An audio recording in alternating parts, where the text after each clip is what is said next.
Welcome friends, data structure using Java এই episode start হচ্ছে আজকে। এর আগে অবজেক্ট ওরিয়েন্টেড প্রোগ্রামিং এর বিভিন্ন বিষয় নিয়ে আলোচনা করেছিলাম। এবার ডেটা স্ট্রাকচার জাভা দিয়ে দেখা যাক। ডেটা স্ট্রাকচার সি দিয়ে আগে আমরা দেখেছি, তো ডেটা স্ট্রাকচারের অনেকগুলো বিষয় রয়েছে, সেগুলো আমরা জাভার রেসপেক্টে আলোচনা করব। এবার ডেটা স্ট্রাকচারের মধ্যে আমরা সাধারণত যেগুলো নিয়ে আলোচনা করি সবসময়, যেমন array, stack, queue, linked list, tree, graph, hash map, এগুলো পর্যায়ক্রমে আসবে।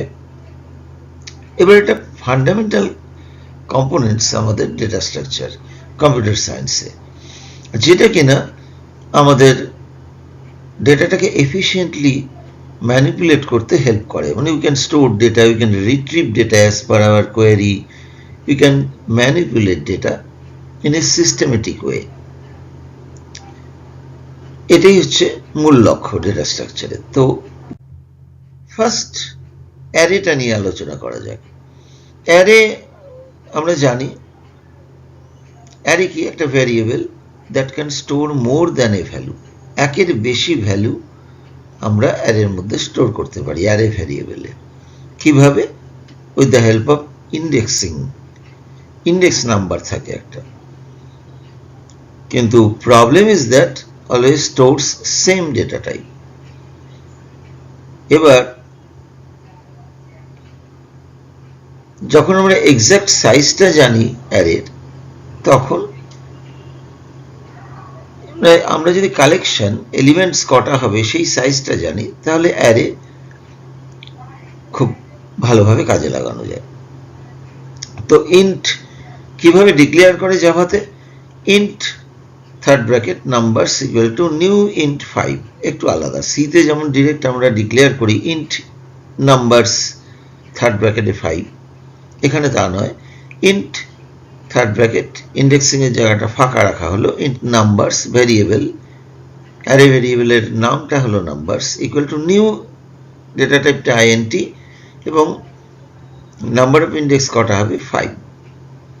সেখানে কিভাবে স্টোর হবে আর একবার রিভিশন হয়ে যাক। 0, 1, 2, 3, 4, 0 থেকে 4 এই 5টা ইন্ডেক্স সবসময় স্টার্টস ফ্রম 0। তাহলে আমরা নাম্বারস ভ্যারিয়েবলের 1 ইন্ডেক্সে কি আছে? 27, 3 ইন্ডেক্সে কি আছে? 44।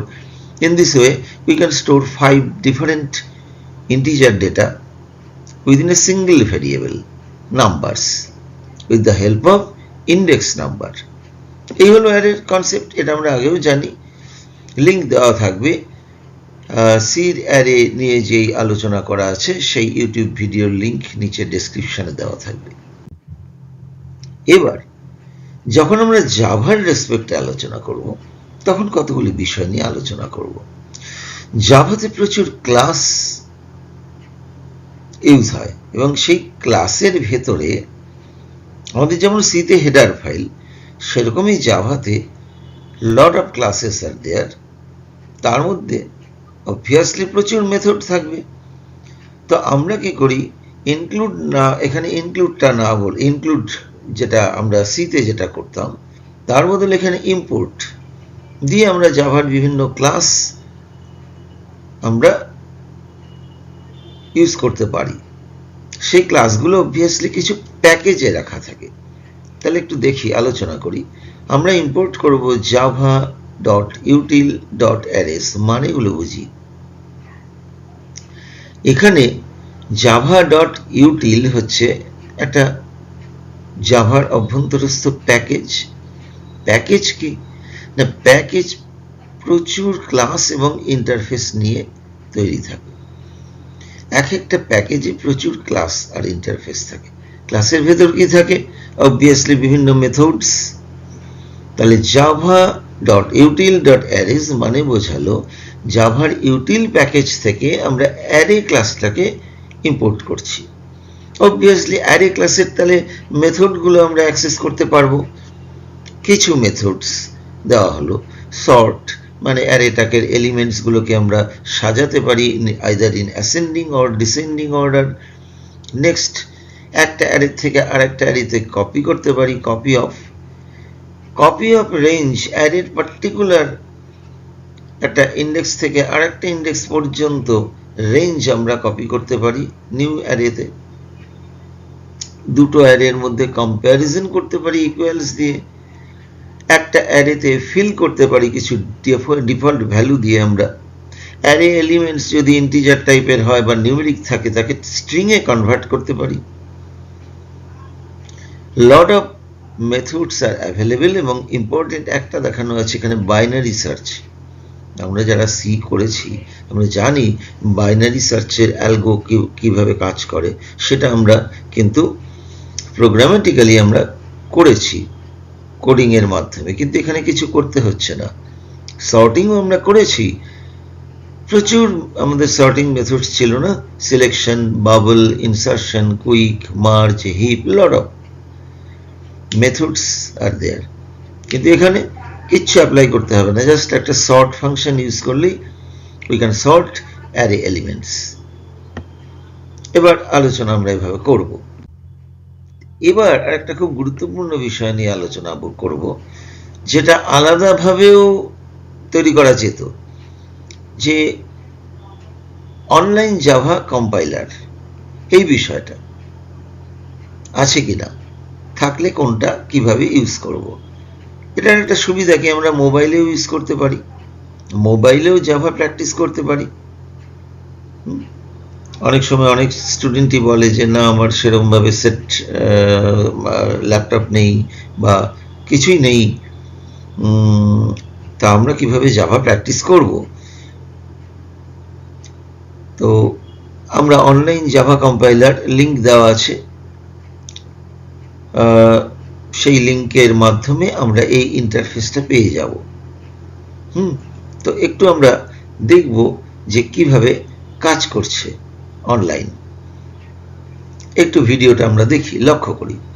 তো এই যে দুটো এরিয়া, এই বাঁ দিকের নিউ প্রজেক্টের এরিয়া, এই যে লাইন নাম্বার দিয়ে যেটা দেখাচ্ছে, আমরা এইটুকু খালি ডিলিট করে ক্লাসের নাম দেওয়া আছে তার ভেতরেও করতে পারি, অথবা we can erase everything and right. সেখানে একটা ব্যাপার লক্ষণীয়, আমরা যেখানে অফলাইনে ক্লাস দিয়ে শুরু করতে পারি, এখানে পাবলিক কিওয়ার্ডটা একটু ইউজ করতে হবে আর কি। তো public class add, next public static void main, as usual যেভাবে আমরা জাভা প্রোগ্রাম লিখে থাকি, string arguments.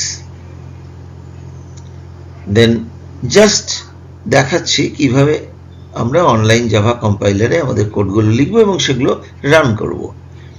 Just we are taking two integer variables and just adding and printing, nothing more than that. Just way how to write and how to run without user interaction। কিন্তু এখানে user কোনো input করছে না, যদি ইউজারকে দিয়ে input করাতে হয় তাহলে কিন্তু ওই ডান দিকে ইন্টারঅ্যাক্টিভের চেক বক্সে একটা ক্লিক করতে হবে। আমি এক্সাম্পলে আসবো পরে। এই কোডিং লেখা হয়ে গেল, হাউ টু রান, এই রান বাটন আমরা ক্লিক করব, just we are getting the output. একটু ওয়েট করতে হবে, পেয়ে গেলাম আমরা আউটপুট। এই হচ্ছে আমাদের অনলাইন কম্পাইলেশন এবং রাইটিং ওয়ে পদ্ধতিটা কি। এইবার আমরা আসি যে জাভাতে আমরা অ্যারে ভেরিয়েবল কি করে ডিক্লেয়ার করব এবং কি করে কিছু ইনপুট নেব ইন্টিজার, এবং how to print the array. তো আমরা ইনপুট নেওয়ার জন্য স্ক্যানার ক্লাস নিচ্ছি, হেল্প java.util.scanner। তো স্ক্যানারের একটা অবজেক্ট এসসি ডিক্লেয়ার হলো এখানে, system.in সিস্টেমের ইনপুট ডিভাইস থেকে এসসি অবজেক্টের মাধ্যমে আমরা নেব। এইখানে একটা বিউটি কি, অ্যারে যেমন সিতে আমরা নাম্বার অফ এলিমেন্টসটা দিয়ে দিতাম, কিন্তু এখানে কিন্তু ইউজারের উপর ছেড়ে দিলাম। রান টাইমে ইউজার বলবে how many numbers he she wants to input, int numbers equal to new int n, n এ কিন্তু আমরা কি নিলাম, how many numbers to input, we are getting value of n from user। যে n এর মধ্যে sc.nextInt ফাংশনের মাধ্যমে আমরা স্ক্যানার ক্লাসের অবজেক্ট sc আমরা নিয়ে নিলাম ইউজার কটা ভেরিয়েবল কটা নাম্বার ইনপুট করতে চায়, তো আমরা অ্যারে নাম্বার অফ ইন্ডেক্সটা n বসিয়ে দিলাম, দ্যাট ইজ ডায়নামিক, ইউজারের উপর নির্ভর করলো কিন্তু এখানে অ্যারে সাইজটা। এইবার n সংখ্যক নাম্বার আমরা ফর লুপের মাধ্যমে স্ক্যান করে নিয়ে নিচ্ছি directly numbers I equal two sc.nextInt। Now just printing the array elements ডান দিকে how many numbers to input আমরা দিলাম 3, so ওই মেসেজ দেখালো enter 3 numbers 11, 55 and 20, we are inputting and getting the array elements। এইভাবে array basic কি করে input নেয়, কি করে তা প্রিন্ট করে এবং কি করে অ্যারে ভেরিয়েবলের ডিক্লারেশন হয়। এখানে কিন্তু একটা লক্ষণীয়, এই যে ইন্টারেক্টিভ, যেহেতু আমি ইউজারের কাছ থেকে নিচ্ছি ইনপুট, সেই জন্য ইন্টারেক্টিভ মোডটাকে কিন্তু চেক বক্সে টিক দিয়ে আমাকে অন করে নিতে হবে। অনলাইন কম্পাইলারের দেখাচ্ছে জিনিসটা, এটা মাথায় রাখতে হবে, আদারওয়াইজ ওটার দরকার নেই। এবার অ্যারে সর্টিং এর ব্যাপারটা আসি। আগেই বলেছি সর্টিং মানে কি, arranging data elements either in ascending ছোট থেকে বড় অর ডিসেন্ডিং বড় থেকে ছোট। তো আগে আমরা একটু কোডিং এর মাধ্যমে খাটাখাটনি করে নিজেরা কি করে সর্টিং করা যায় একটু দেখে নিই। এটা কিন্তু applicable for C language, applicable for JavaScript, applicable for Java, কিন্তু জাভাতে আমি এভাবে সর্টিং করব না। কিন্তু ওই যে বললাম বেসিকটা একটু জানা দরকার যদি আমার সি এর রেসপেক্টে ভাবি। এই যে পদ্ধতিটা আমরা করছি তাকে বলবো সিলেকশন সর্টিং।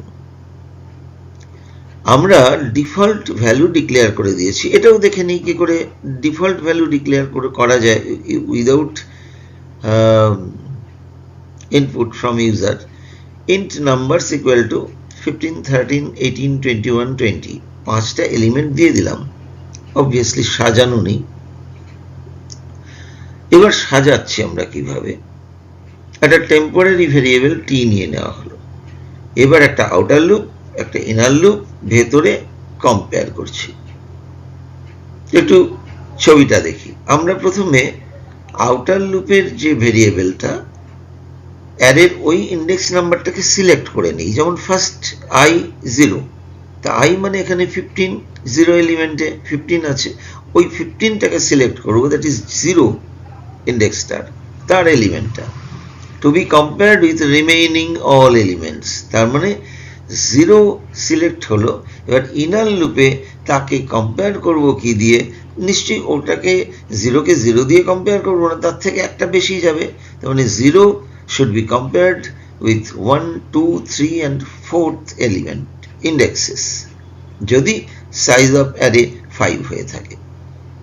0কে চেক করতে হবে 1, 2, 3 and 4 ইন্ডেক্সের সঙ্গে, সেটাই ইনার লুপে j equal to I plus 1 চলবে, j less than equals to 4, কিন্তু ওটা লেস দেন 4 কেন, কারণ 4কে তো আর 5 এর সাথে কম্পেয়ার করা যাচ্ছে না, সেই জন্য লাস্ট এলিমেন্ট হবে 3, তাকে that should be compared with 4th indexes element.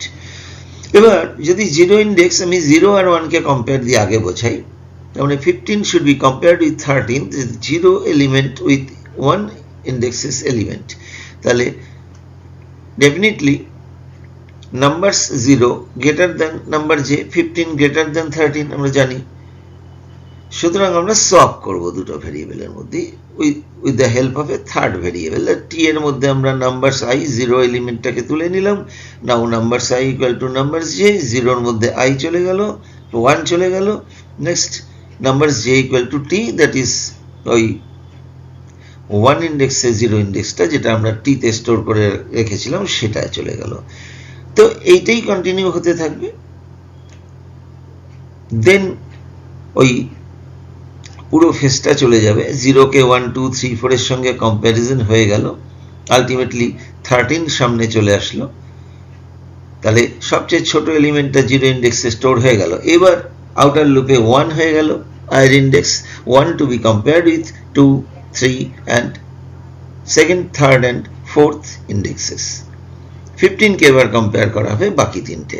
এবার হয়ে গেলে 2 ইন্ডেক্সকে 3 অ্যান্ড 4, ফাইনালি 3 কে ফোর্থ ইন্ডেক্সের এলিমেন্টের সঙ্গে কম্পেয়ার করে সপিং করব যদি বড় হয়।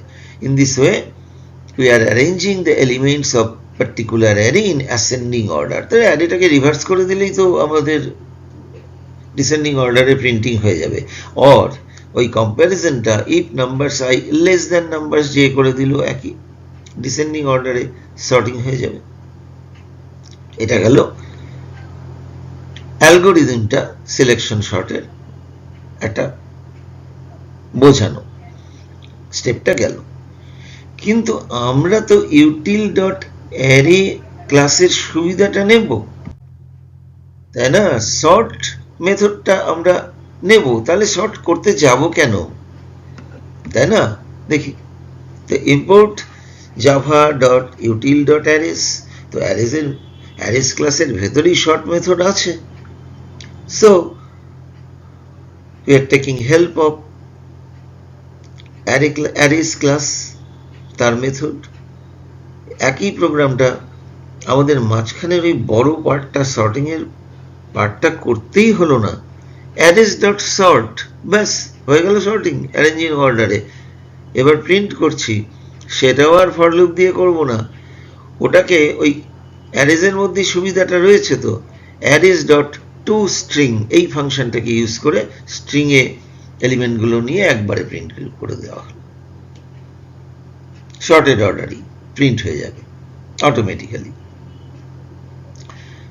এবার আমরা যদি রিভার্স অর্ডারে প্রিন্ট করতে চাই, তাহলে আমরা এখানে কি বললাম লেখাটা দেখি, Java dot util dot arrays, এবং আমরা রাইট হ্যান্ড সাইডে ওই অ্যারে এলিমেন্টগুলোকে ডিসেন্ডিং অর্ডারে সাজানোর জন্য আর একটা ক্লাস ইউজ করেছি, কালেকশনস। কালেকশনসের কিন্তু অনেক মেথডস আছে, that will be discussed letter, আজকে নয়। তবে এনে ফেললাম রিভার্সটার জন্য।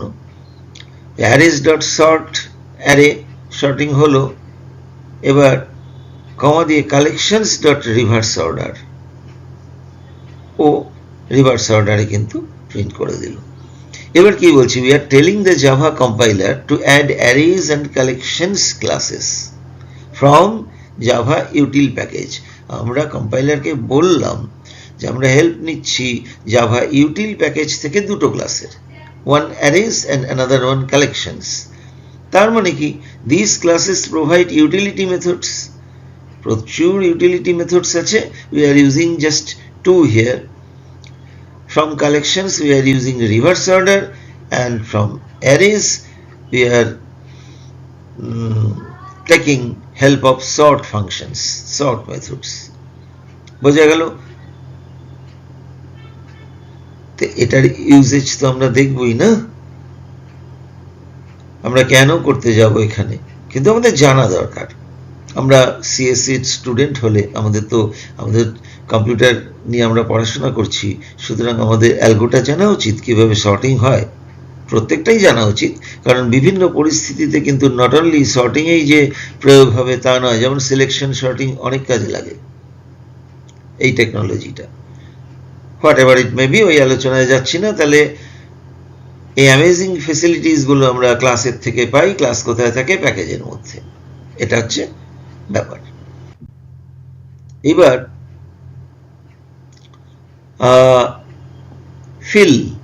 ফিল ফাংশনটার, ফিল মেথডটার কি কাজে লাগছে? এই কালেকশনসটা এখানে কিন্তু লাগছে না, যেহেতু ওই প্রোগ্রামটার ওপরেই চেঞ্জ করে করা আছে, ওটা রয়ে গেছে, ওটার দরকার নেই। তো আমরা কি করলাম, ডিফল্ট ভ্যালু 5টা আমরা ইনিশিয়ালাইজ করে নিচ্ছি সবকটা ইন্ডেক্সে 0 দিয়ে। অ্যারেস ডট ফিল নাম্বারস কমা 0, তো প্রত্যেকটা ইন্ডেক্স ফিল হয়ে যাচ্ছে 0 দিয়ে। আউটপুট দেখতেই পাচ্ছি। তো this is utility of fill, that is to set any default values, common default values for all indexes. এবার দুটো অ্যারের এলিমেন্টসের ইকুয়ালিটি চেক করছি, অ্যারে 1 অ্যারে 2। বুলিয়ানে নিচ্ছি ভেরিয়েবলটা আর equal arrays dot equals arrays class থেকে ইকুয়ালস মেথডটা নেওয়া হলো, দুটো অ্যারে ম্যাচ করার জন্য দিয়ে দেওয়া হচ্ছে আর্গুমেন্টসে অ্যারে 1 কমা অ্যারে 2, রেজাল্ট ট্রু আর ফলস, কারণ বুলিয়ান এই দুটোতেই স্টোর হবে।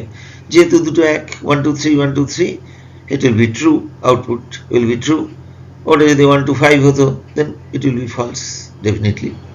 এই হচ্ছে ইকুয়ালস মেথড। এইটা চিন্তা করা যায় কতটা সোজা হয়ে গেল।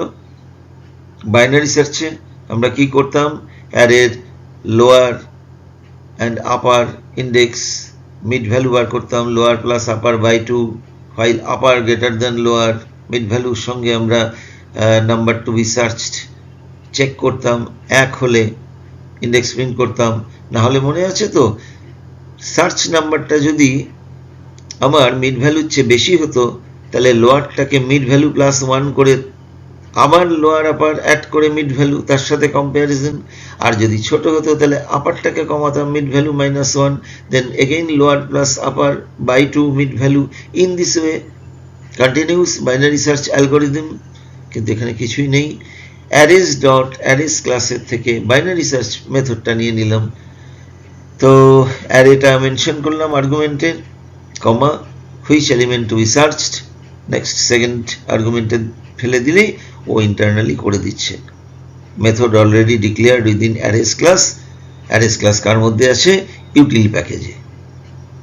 তো জাভার থেকে ইউটিল প্যাকেজ থেকে অ্যারেস ক্লাস ইম্পোর্ট করছি, তার থেকে আমরা বাইনারি সার্চ মেথড নিয়ে নিলাম। Very simple. এই সুবিধাগুলো তো জাভাতে দেখতেই হবে, আলোচনা করতেই হবে। ডেটা স্ট্রাকচারের ক্লাসটা অনেক সোজা হয়ে যায়, কিন্তু আবার বলছি অ্যালগোরিদম বুঝতে গেলে কিন্তু সি এর ডেটা স্ট্রাকচারটা কিন্তু অবশ্যই ফলো করতে হবে, ডেসক্রিপশন দেওয়া আছে, দেখে নিতে হবে। এবার কপি অফ, একটা অ্যারে আছে 1 2 3 এলিমেন্টস ডিক্লেয়ার করা, আমরা we want to create a new array AR2 from AR. The arrays dot copy from which array mention first argument. এবং এই নতুন অ্যারেটার ইন্ডেক্স নাম্বার সাপোজ 5 হলো, সেটাও মেনশন করে দেওয়া হলো। তাহলে ফার্স্ট 3টে ইন্ডেক্সে কপি হলো, বাকি দুটো ফাঁকা পড়ে থাকলো। বোঝা গেল?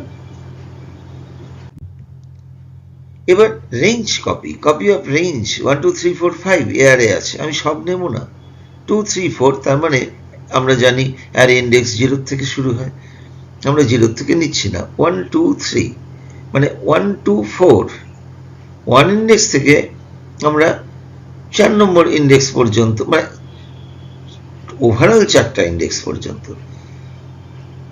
তাহলে 0 1 2 3 3, এখানে 1 2 3 4 চারটে, 4 ফোর্থ এলিমেন্ট পর্যন্ত বুঝতে সুবিধা হবে। AR থেকে 1 ইন্ডেক্স থেকে 4th এলিমেন্ট পর্যন্ত আমরা কপি করব। তো ন্যাচারালি 2 3 4, ফার্স্ট ইন্ডেক্স তো 2 এলিমেন্ট, আর 4th এলিমেন্ট যেটা 4th ইন্ডেক্সের এলিমেন্ট পর্যন্ত 2 3 4 আউটপুট AR2টাকে প্রিন্ট করছি। তো আজকের ডেটা স্ট্রাকচার উইথ জাভা পার্টে অ্যারে নিয়ে আলোচনা হলো, এবং অ্যারেজ ক্লাসের কিছু ইউটিলিটি মেথডস নিয়ে আমরা আলোচনা করলাম। কি কি ছিল, সর্ট, মাঝখানে একটা কালেকশনসের আমরা রিভার্স মেথডটাকে আলোচনা করলাম। এছাড়া কপি ছিল, কপি অফ রেঞ্জ ছিল, ইকুয়ালস ছিল, আর একটা ইম্পর্টেন্ট মেথড আলোচনা করলাম, বাইনারি সার্চ। তো স্বাগত, দেখতে থাকুন বন্ধুরা। ডেটা স্ট্রাকচার খুব important subject, data structure with Java, এবং সেই সঙ্গে আমরা একটা ইম্পর্টেন্ট জিনিস আলোচনা করে নিলাম, যেটা ভেবেছিলাম আলাদা করে দেব যে অনলাইন কম্পাইলারে কি করে আমরা জাভাটাকে প্র্যাকটিস করব, so that students can practise using smartphone apart from using desktop, laptop etcetera. যে কোনো জায়গায় আমরা একটু অবসর সময় আমি করে নিতে পারি, প্র্যাকটিস করে নিতে পারি। দেখা হবে খুব শীঘ্রই, দেখা হবে। শর্ট ভিডিওতে তো আছি, পাইথনের বিভিন্ন বিষয় নিয়ে জাভাও থাকবে, আর ডেটা স্ট্রাকচার উইথ জাভা সবে শুরু হলো। দেখতে থাকবেন, সঙ্গে থাকবেন, সাবস্ক্রাইব করতে ভুলবেন না। দেখা হবে খুব শীঘ্রই।